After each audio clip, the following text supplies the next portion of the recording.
disse para vocês a respeito de um pequenino livro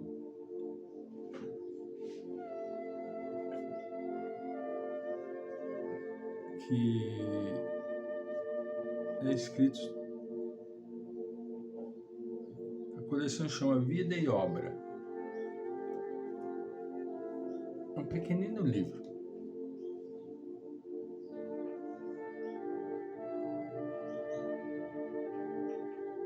Vida e Obra de Freud. Aqui ele comenta alguns aspectos interessantes dos seus estudos, entende? E ele divide em vários pontos, né? Dividido em duas partes, né?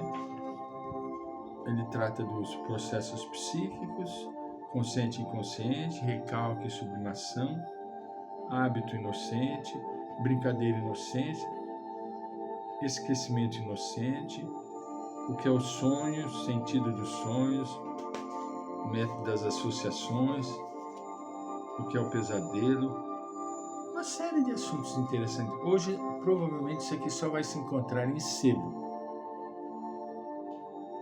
Provavelmente se encontra em sebo, né? Muito bem.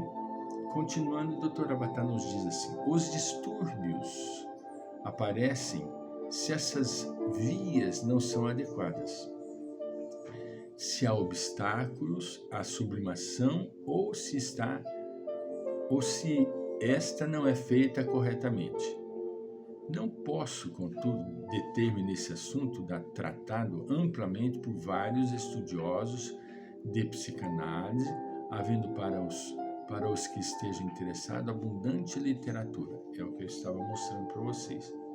Passo agora a outro ponto essencial ao tema da formação do inconsciente, ou seja, aos automatismos e hábitos criados em nós e que vão nutrir nosso subconsciente ao lado das recordações e experiências estratificadas.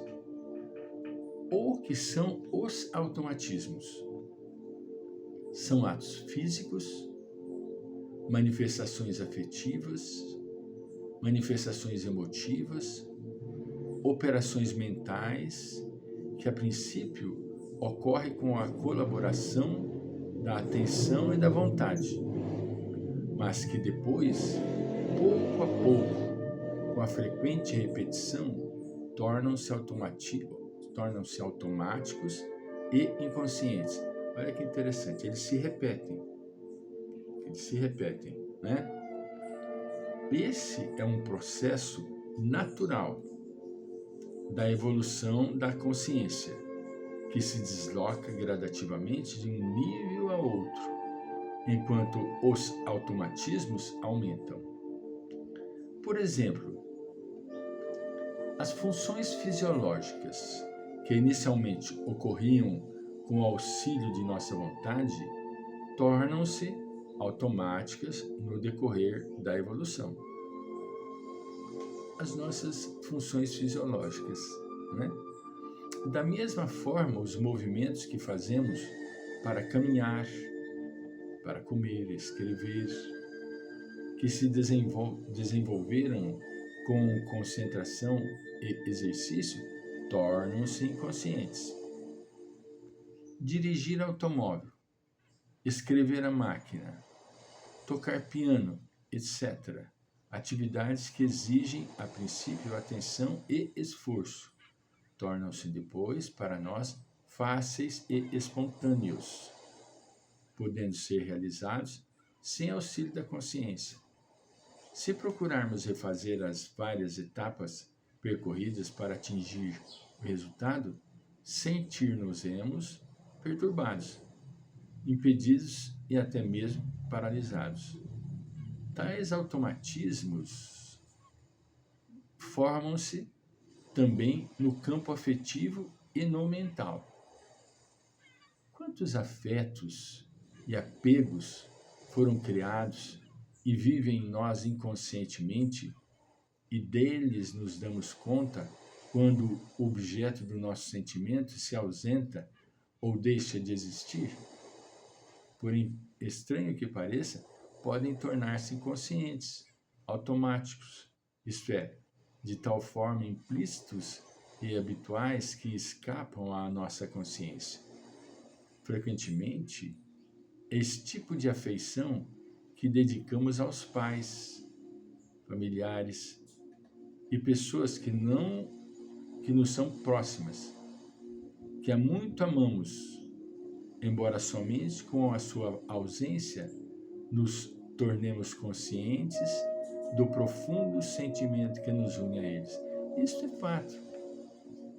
É interessante a gente refletir sobre isso. Temos um familiar que faz tempo que a gente não vê.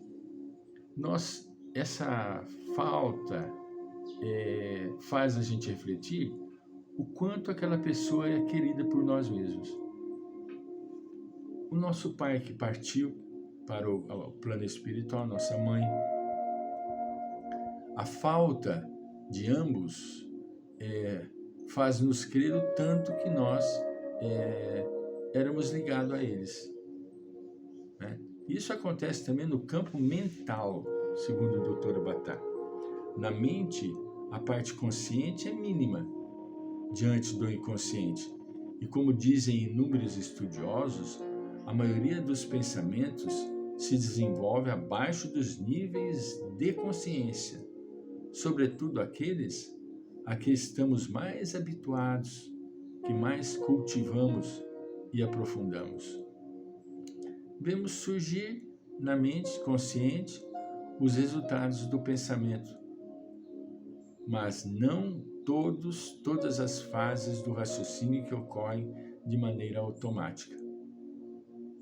As operações aritméticas, isso é muito interessante o exemplo dela, que quando crianças aprendemos com tanto esforço, tornam-se, com a constante repetição, um ato mecânico, o qual podemos realizar muitas vezes até com a atenção voltada para outra coisa, e isso também é fato. Entende? A tabuada, uma conta de dividir, uma conta de multiplicar, uma adição, uma subtração, né? O teclado de um notebook que nós batemos de olhos fechados. Nem precisamos olhar no teclado e nós sabemos onde está a tecla desejada. O mesmo acontece com o falar ou o escrever uma língua estrangeira. Há, enfim, hábitos mentais que se formam espontaneamente em nosso intelecto, tornando-se como que um substrato da mente inconsciente, facilitando e simplificando seu trabalho. Essa faculdade de nossos elementos psíquicos inconscientes de criar automatismos é muito útil e permite ao homem deslocar sua atenção gradativamente para outros interesses e níveis de caráter superior. A consciência, que a princípio é sobrecarregada, devendo desenvolver infinitos atos e operações, torna-se, com a criação dos vários automatismos, cada vez mais livre, podendo então voltar-se para a realidade que está por trás das formas e perceber a verdadeira essência da vida. Olha que interessante. O inconsciente, além das lembranças estratificadas e dos automatismos psíquicos, contém em si todo o potencial latente no homem e os germes de qualidades e faculdades futuras de caráter mais elevado e espiritual. Frequentemente, pode ocorrer que esse potencial, esses germes, comecem a amadurecer e a frutificar antes mesmo que o indivíduo deles esteja consciente. Formam as faculdades, as qualidades superiores, começam a delinear-se embora permaneçam, às vezes, por muito tempo, supraconscientes, além, muito acima do nosso consciente. É necessária uma circunstância favorável, em caso de emergência, para fazer aflorar tais qualidades. Não, isso não é comum, mas se ocorrer uma emergência necessária, esse conhecimento aflora e passa a atuar. De fato, em ocasiões de extrema necessidade, o ser humano pode revelar características de força, bondade, sacrifício e até mesmo heroísmo inimagináveis. É o que nós estávamos falando.